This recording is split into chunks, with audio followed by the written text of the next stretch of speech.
오늘 우리에게 주시는 하나님의 귀한 말씀은 시편 98편입니다. 시편 98편.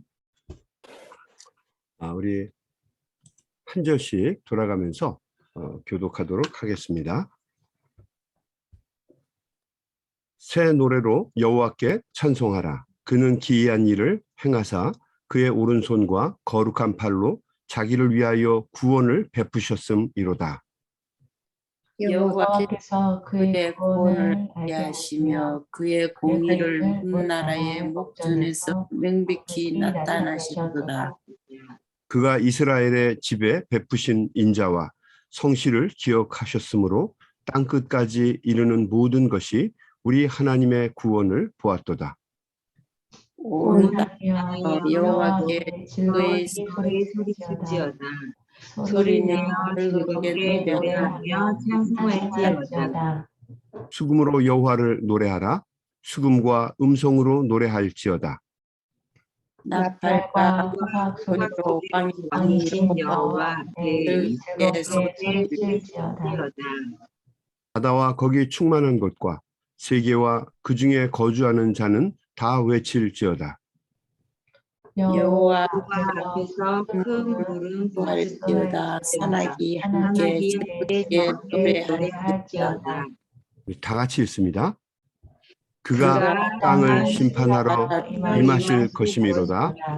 그가 의로 세계를 판단하시며 공평으로 그의 백성을 심판하시리로다.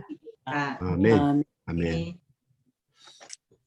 오늘 우리가 읽은 시편 98편의 타이틀, 표제어를 보게 되면 시라는 한 글자가 기록이 되어 있습니다. 보이시나요? 성경책 맨 위에 보면 시 이렇게 기록이 되어 있습니다. 이 곰곰이 생각을 해보면 굉장히 황당한 표시입니다. 시편 150편이 모두 다 시예요. 근데 굳이 이게 시라고 쓸 필요가 없는 거죠. 여태까지는 그 표제어의 그 글을 보게 되면 이 시가 기록된 이유가 기록이 되든지 아니면 상황이 설명이 되어 있든지 또 어떻게 불러야 할지, 어떤 리듬으로 불러야 할지, 읽어야 할지, 또 어떤 악기를 사용해야 할지 뭐 이런 설명들을 해 주었는데 시편 98편은 그냥 시하고 쓴 것입니다.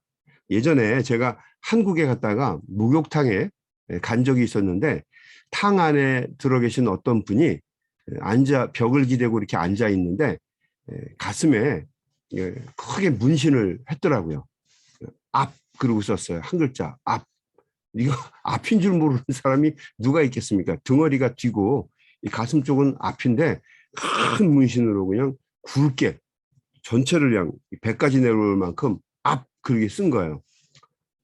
이거하고 똑같은 상황입니다. 150편의 시편 중에서 시 아닌 게 어디 있어요? 다 시지. 그러니까 시편 아니겠어요? 근데 그렇게 쓴 겁니다. 근데 그렇게 뭐 앞 그러고 이제 시 그러고 쓴 거하고 똑같은 겁니다.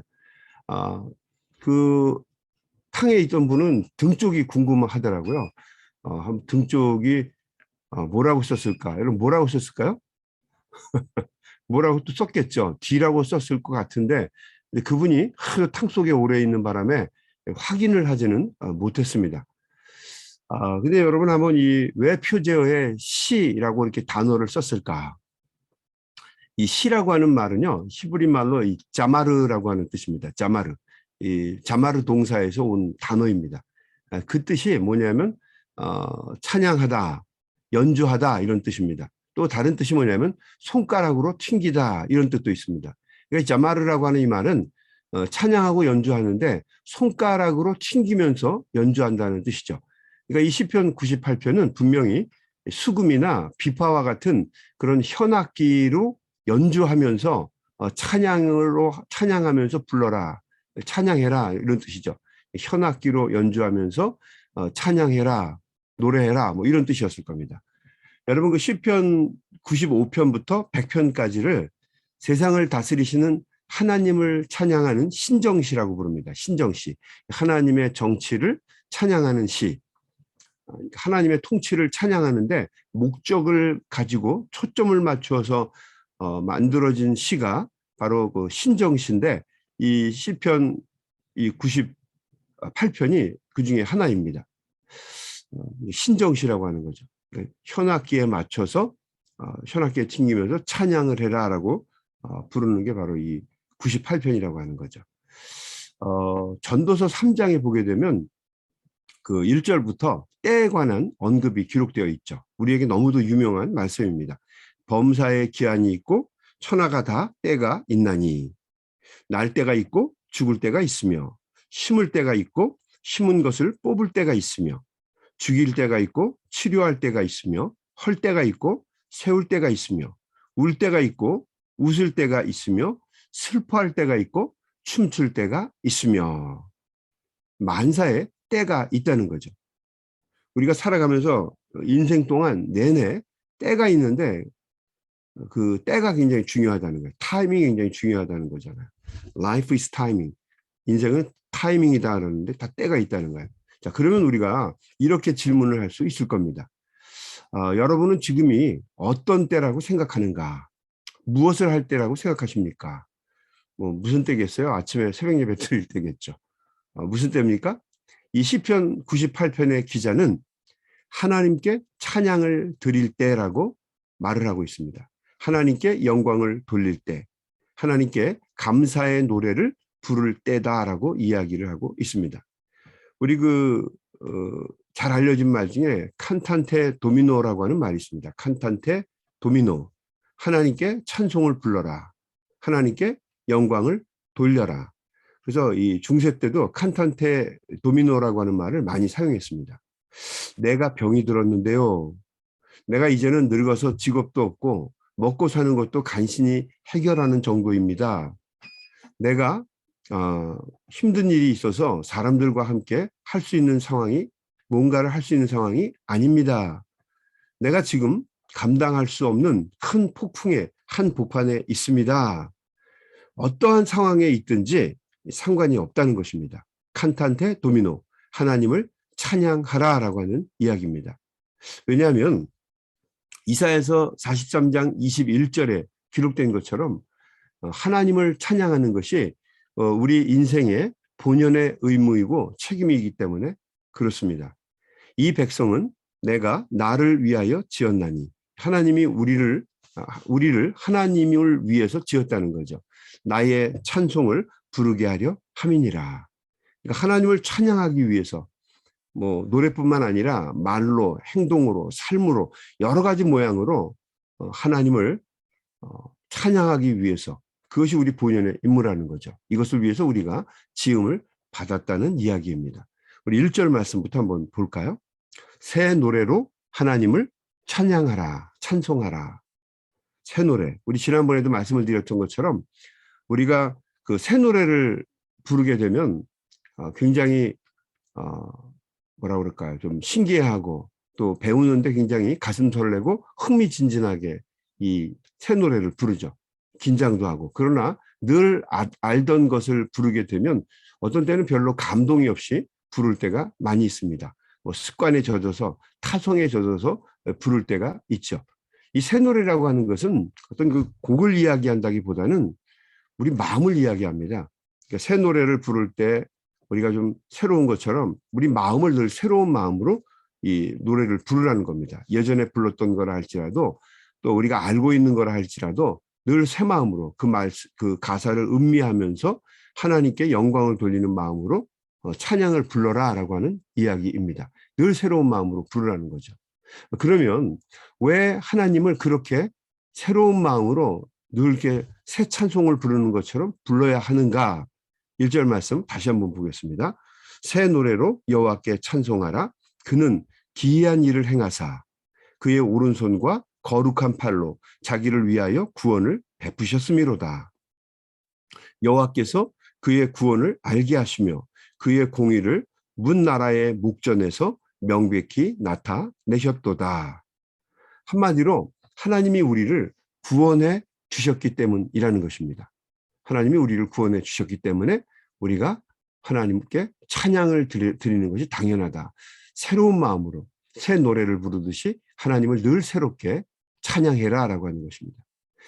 세상에서 가장 크고 심각한 문제는 돈 문제도 아니고 이성 문제도 아니고 사업 문제도 아닙니다.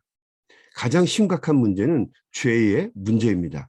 왜냐하면 죄의 문제는 우리를 영원한 지옥으로 몰아넣기 때문입니다. 사탄은 우리가 이 땅을 살아가면서 우리가 죄와 친해지기를 원하고 죄 가운데 살기를 원합니다. 그래서 우리의 구원을 철저하게 막으려고 하는 것이 사단의 목적입니다. 우리가 하나님의 나라에 들어가는 것을 막으려고 하는 것이 사탄의 계획이죠. 그래서 죄는 언제나 이 죄를 통해서 우리를 무너뜨리려고 하기 때문에 죄는 언제나 가공할 위협이고 우리 인생에게는 저주입니다. 그 죄 때문에 우리가 하나님의 나라에 갈 수 없기 때문이죠. 이 죄의 문제에서 우리가 해방이 되고 구원에 이를 수 있도록 하나님께서 여러 가지 방법을 취하셨어요. 어떤 때는 사사들을 보내주시기도 하고 또 예언자들을 보내주시기도 하고 선지자들을 보내주셨죠. 그러나 사람들이 그 말을 듣지도 않고 계속 죄 속 죄 가운데 살아가게 되자 우리 하나님께서는 당신의 외아들 독생자 예수 그리스도를 보내주셔서 우리가 구원을 받게 하셨습니다. 그래서 우리가 우리 주님이 우리를 구원해 주셨기 때문에 죄의 문제에서 우리를 해방시켜 주셨기 때문에 우리는 주님을 찬양할 수밖에 없다는 거죠. 그 엘리자베스 큐블로로스라고 하는 정신과 의사가 있죠. 이분이 쓴 책이 인생 수업, 상실 수업 이런 책을 썼습니다. 그녀는 죽었다가 살아난 사람들의 이야기를 심리학적인 측면에서 아주 잘 기록을 했습니다. 원래 그 스위스 시골에서 자란 사람입니다. 여자분이신데 그녀는 어렸을 때 아버지의 친구가 나무에서 떨어져서 죽는 것을 보게 되었습니다. 그래서 일찌감치 죽음에 대해서 깊은 생각을 하게 되었죠. 그래서 그녀는 평생 죽음을 종교적인 입장에서 보다는 임상학적인 입장에서 늘 다루었어요. 특히 죽었다가 다시 살아난 사람들이 그 사람들을 찾아가서 그 사람들의 이야기를 들어보고 그 사람들의 이야기를 잘 정리해서 책을 기록해 놓았습니다. 어떤 자기의 주관적인 편견보다는 객관적인 편견으로 죽었다가 다시 살아난 사람들, 소위 그 임사 체험을 한 사람들의 이야기를 잘 기록을 해서 책으로 썼습니다. 그 책이 뭐 인생 수업, 상실 수업, 뭐 그리고 또 새로 나온 책이죠. 사후생, 뭐 생의 수레바퀴, 뭐 이런 책들입니다. 이 책에는 공통된 이야기들이 몇 가지가 있습니다. 이분이 종교인의 관점에서 글을 쓴 게 아니라 심리학적인 관점, 그리고 무엇보다도 죽었다가 다시 살아난 사람들의 어떤 임상 체험적인 이것을 배경으로 해서 글을 썼습니다. 그러니까 소위 사람이 죽으면 뭐 이런 내용이에요. 사람이 죽으면 몸과 정신이 분리되는 유체 이탈을 경험한다고 합니다. 유체 이탈을 경험한다는 거죠. 그래서 죽고 난 다음에 자기가 자신을 보는 일들을 경험하게 됩니다. 이걸 우리가 유체 이탈이라고 하죠. 그리고 죽고 난 후 얼마 지나지 않아서 항상 공통점이 있는데 죽은 분들이 항상 영적인 존재 앞에 서게 된다는 거죠. 거의 모든 사람들이 똑같은 이 체험을 하게 됩니다. 임사 체험을 하게 되는 거예요. 그런데 흥미로운 것은 그 죽었던 사람들이 거룩한 존재 앞에 섰을 때 그들 모두가 다시는 깨어나서 육신을 입고 세상으로 돌아가고 싶지 않았다는 거죠. 어떤 이유에서인지는 정확하게 모르겠지만 영적인 존재로부터 너희는 아직 아니다. 이곳에 올 사람들이 아니다. 다시 돌아가라. 뭐 이런 이야기를 하기도 했고요. 또 어떤 경우는 뭐 특별한 이유 때문에 풀리지 않은 문제 때문에 돌아가라라고 얘기하는 경우도 있었다는 거죠. 이 말을 들었을 때 이들은 세상으로 돌아가는 것을 원하지 않았다고 합니다. 아닙니다. 정말 가고 싶지 않습니다. 저희들은 여기에 남고 있습니다. 그러면서 거절을 했다는 거죠. 그러나 너는 돌아가야 한다. You must go back. 이런 얘기를 들으면 결국에는 울며 겨자 먹기로 다시 돌아오게 되었다는 거죠. 그리고 나중에 그들이 정말 죽게 되었을 때는 다시 죽음을 경험하게 되었을 때는 죽음을 두려워하고 무서워한 것이 아니라 그러면서 죽은 것이 아니라 죽음을 기대하면서 자신의 삶의 일부로 받아들이면서 복되게 죽음을 맞이할 수 있었다라는 이야기를 합니다.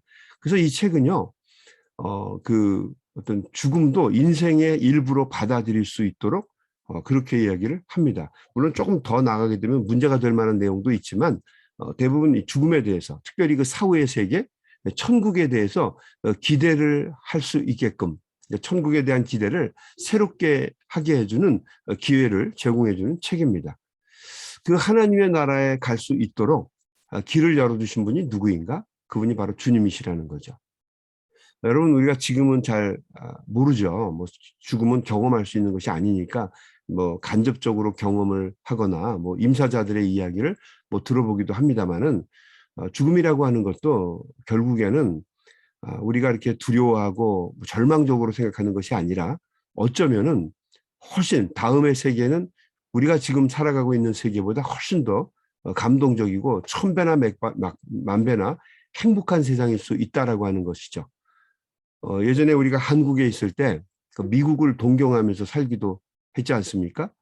그런데 미국으로 이민을 오게 되면 또 유학을 가게 되면 많은 분들이 공항까지 따라 나와서 이제 고생길에 접어들었으니까 잘 가라고, 잘하라고 막 울기도 하고, 옛날에 박정희 대통령 때는 뭐 비행기 타는 데까지 따라 나와서 손수건을 흔들고 막 그렇게 울면서 이별을 했지 않습니까? 또 비행기를 타고 미국에 오는 사람은 이제 나는 이 땅에서 죽었고 새로운 세계가 열릴 거다 뭐 이러면서 미국에 왔습니다. 근데 정작 미국에 오니까 미국이 훨씬 더 좋은 느낌 들지 않나요? 훨씬 좋다고. 이 다음에 우리가 하나님의 나라에 가게 되면 똑같은 일들이 있게 될 겁니다. 육신을 벗고 하나님의 나라에 가게 되었을 땐 훨씬 더 좋은 거를 경험하게 될 거고, 그리고 오히려 내가 너무 세상에 오래 있었다라고 하는 어떤 그런 후회도 하고 좀 속상해하는 일도 벌어지지 않을까 뭐 생각을 해보게 됩니다.